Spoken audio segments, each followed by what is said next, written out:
How do I send that to a thing? I don't know. OBS. Where now? We want to go to. Hello, everybody. Welcome back. Omega Given here. I'm pretty sure we're live streaming right now. I don't know. I don't have a confirmation of said thing because I don't have my browser thing open at all. But you know, we just figuring it out here. We're figuring it out here. Okay, we're going live. We're doing stuff. Alrighty. Actually, no. I want to this YouTube. Hello. Close that out. I'm still trying to master the whole, what do you call it? I'm trying to master Hyperland, because right now I have not mastered Hyperland at all. So yeah,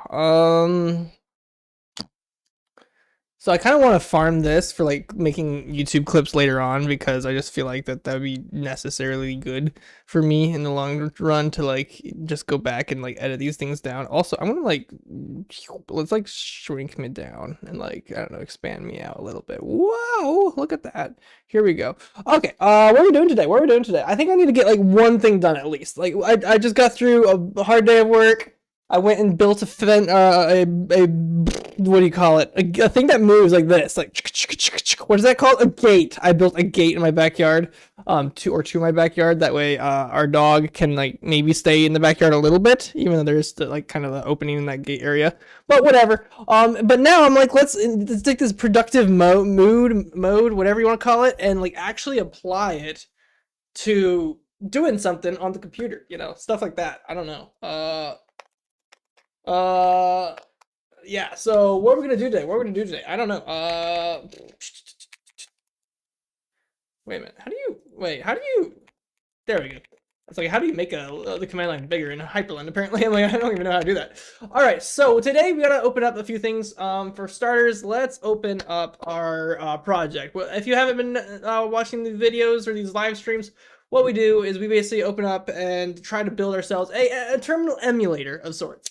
I still, you know what? We should probably correct things. Let's open a Brave browser. What is a terminal emulator? I spelled emulator wrong because I'm just typing really fast. But we're gonna look this up. A terminal emulator is a software program that replicates the functionality of a physical computer terminal, which historically consists of a keyboard and display used to interact with the central mainframe computer. It provides a user interface that mimics. Okay, aka a terminal emulator is basically just the UI. Gosh, somebody like drove by like with like I don't know something. And this is why we need to have a sign that says note going above whatever you're saying. I don't know. Okay, but a terminal emulator is basically the UI of the interface of interacting with the machine system itself. So we are building a terminal emulator, not a shell. A shell is different. A shell is what you're actually typing in and like getting commands out of. That's what the shell is. So you can use bash, you can use other stuff. I'm like, what's the other things other than bash? You got bash. What's fish? Fish is another one, I think.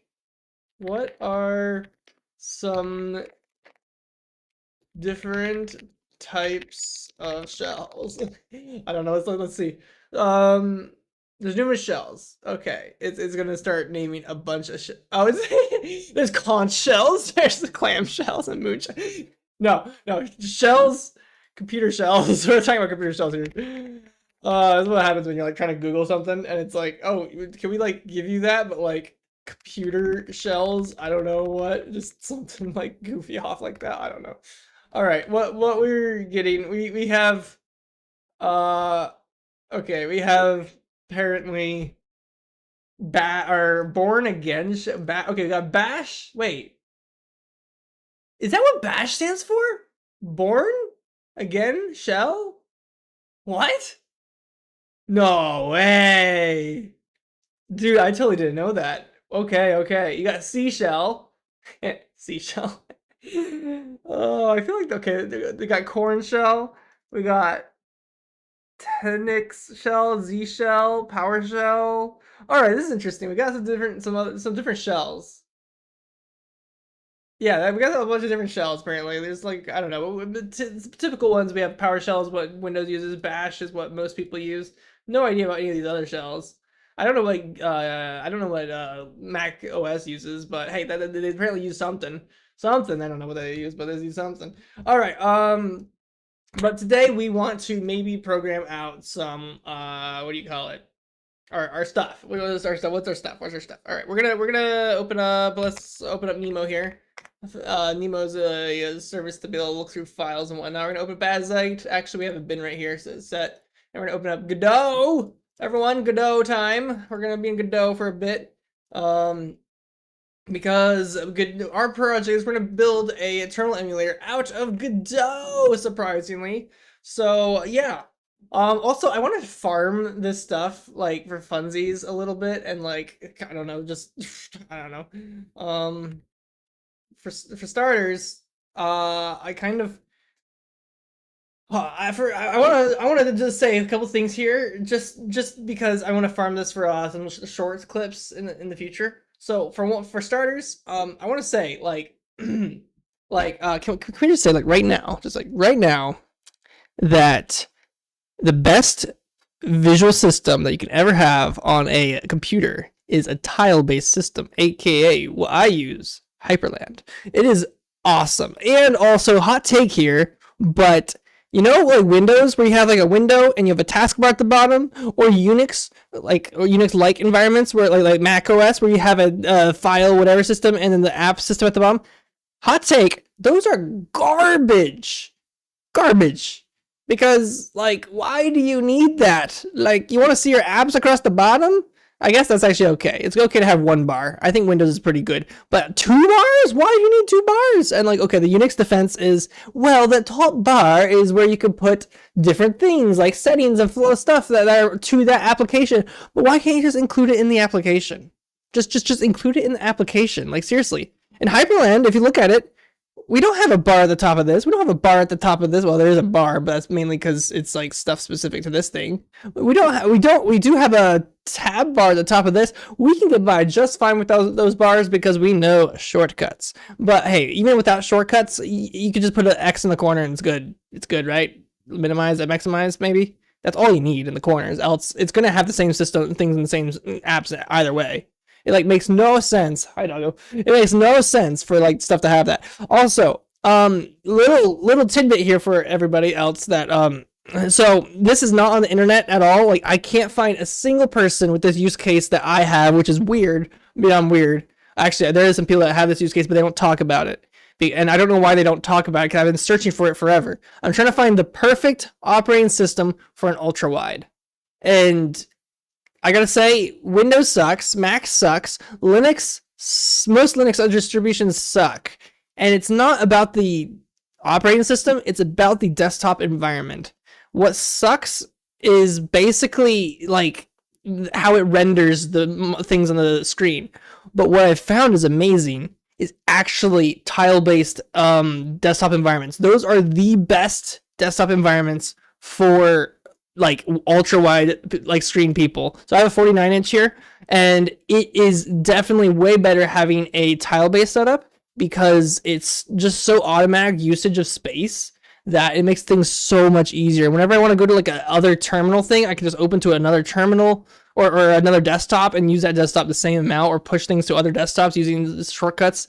So good. I wish somebody would address it, but we have addressed it today. Hot take. I think tile-based formatting is the best for ultra-wide setups. Also, another thing for ultra-wide setups I wish people would talk about, it's the taskbar. I don't care if you're in Unix or not Unix, there's a taskbar. And I hate it when I see somebody with an ultra-wide and a taskbar all across the bottom of that, like, what is this, 3 feet? 3 feet of space? Like, it's the most wasted space in the world. Like, you have so much vertical room on a ultra wide because oftentimes they skimp on the vertical. They like make it wide but not actually that tall. So you gotta throw that space and throw it onto one side or the other side. I prefer my left side, which you're actually, I think the video is right. My left is that way. So I prefer my left side because my left side I can actually like see things well and everything. Actually, I just realized I am not pointing the right direction on my widescreen. That's why I was actually confused that you guys saw it the right direction. because I normally flip this around because I want to point at my code, and that's actually pointing where I see it on the screen. So when I'm looking at the screen right here, I'm looking at my code, and also I'm pointing on the screen at the same time towards that thing. Just a little fun takes for you. Okay, okay, hot takes are finished. I think we need to get working. So basically, where did we leave off? Where did we leave off last time? So I press play on this thing. What happens? We have this thing. We press LS, and it runs a thing. We get no output. Okay, I totally just forgot. We totally did not open up, or we did not compile last time. So we're gonna spend this whole beginning time compiling. Oh, you gotta love compiling. It's so fun compiling. Wait, what are we trying to do right now? We're trying to hear. Okay. Control C, CD, Control V, booyah, and then we're gonna do scons or something like that, right? Is that the way we do? Is that the way? Is it the way we do these things? Let me look at my README. I always write these things in down in a README just in case. Here, that's the command: scons, platform, Linux, all the like. So we're going to recompile our Godot because we compiled our Godot incorrectly because AI sucks and it sometimes gives you wrong information or information that you don't want. Also, has anybody ever wondered if you put things at the bottom of stuff? I don't know. I'm kind of like wondering how certain things work. When I say things at the bottom, I'm like thinking like instead of all the tabbing and all the Xbox X's and stuff at the top, putting it at the bottom instead. I'm kind of wondering if that would be an interesting thematic way of going about stuff. All right, looks like we have done building our system. Let's close out of Godot real quick. Yes, Godot, I'm sorry, we're closing out at you.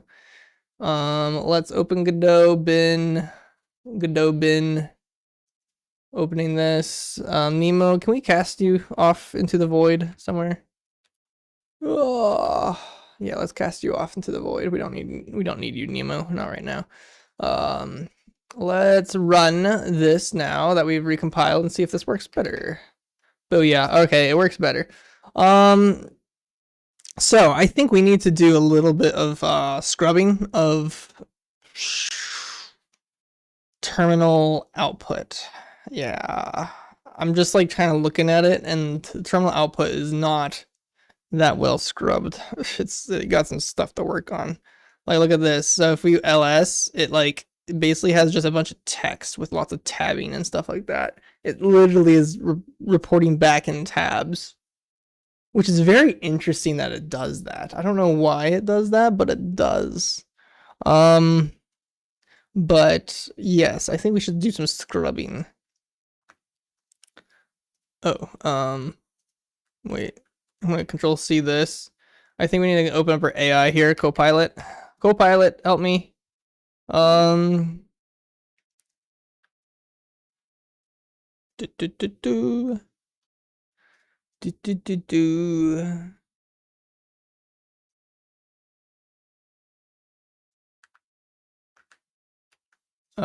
Copilot's not opening up. I don't know why. What is going on here? That's weird. It just did like a frick ton of errors, like right at the end. Bad window? Is it just because it's doing some weird stuff and like closing how it closes it out? Maybe it is. I don't know. I need to run Copilot or something like that. Copilot, why aren't you running for me? Please, I need to know. I want you to know.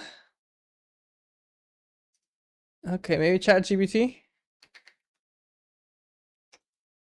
Maybe we just need to install Olama and like see if Olama will help us. I need a Godot script that can parse the text in the output and scrub and remove the last line that looks like a command line and the first line, but that can vary depending on what system it is from. So let's see if ChatGPT is gonna help us with this, problem that we got here.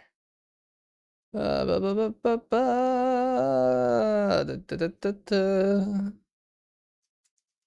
right. Let's make a function that cleans our output, boys and girls and children of all ages.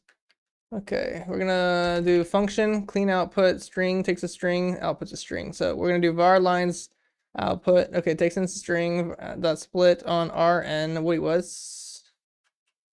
is exactly, so our string looks like it has bracketed something ls dash r.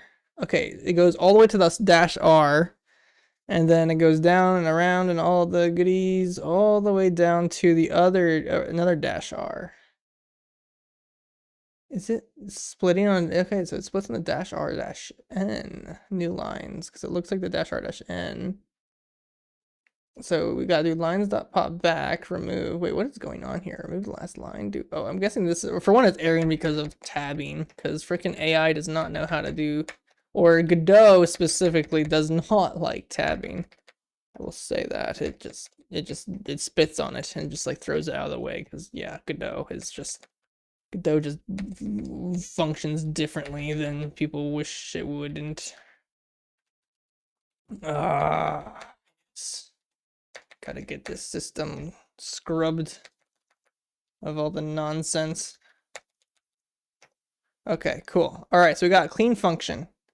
All right, so with clean function, we got to call clean function and get the call. So where are we doing that? We got to do this. So when we submit, we get parent output.update. I think what we need to do is we need to do output equals, or we'll do var output equals clean output. We're gonna do control C that and control V that, and then throw in our result.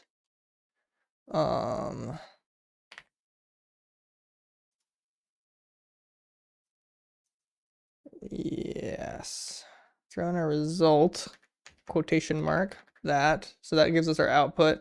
Now we can just pass the output right here. So we don't have to do all this whatever crap. So we can just do that. We do want to keep the error, I think, right there. So I think we'll do that. All right, and then I think that's good, right? Also, I don't think we need a print result right here. I think we're gonna print result up here. Just because we include a lot of these print statements because we were noticing that things were kind of doing mess stuff, very mess stuff. So we're gonna get rid of a lot of this other junk that we don't need here anymore. Stuff like that, you know. We gotta get this looking clean and crisp. Oh boy, my bro just texted me, so wondering if I want to dive. Maybe I do want to dive. I was live streaming, but you know what? Maybe call that good. Let's do this. Do a ls. Non-existent pop back. What? What do you mean non-existent pop back?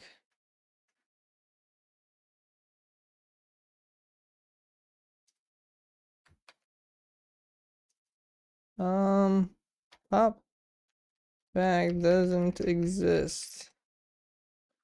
Da, da, da, da. There we go. That makes a lot more sense. All right, we're gonna run that. Nope. Non-existent. What? You know, called non-existent function remove in base packed string array. Non. Here, let me copy this error here. Throw that into AI. Let AI do all my work for me, because I don't know what line, what's what.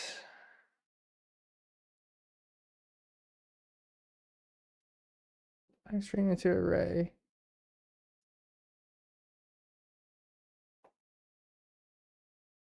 Oh, I see. I see. We're not doing this quite right.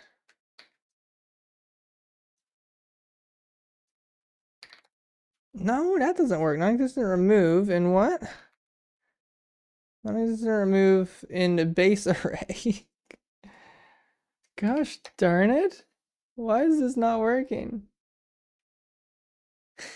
It's just having a heyday with this stuff. Oh gosh. You know what? Maybe I'm gonna return to this another live stream. I'm gonna end the live stream right there. 20 minutes, no viewers. And I got some stuff I can farm for shorts. We'll get back to this. See you guys.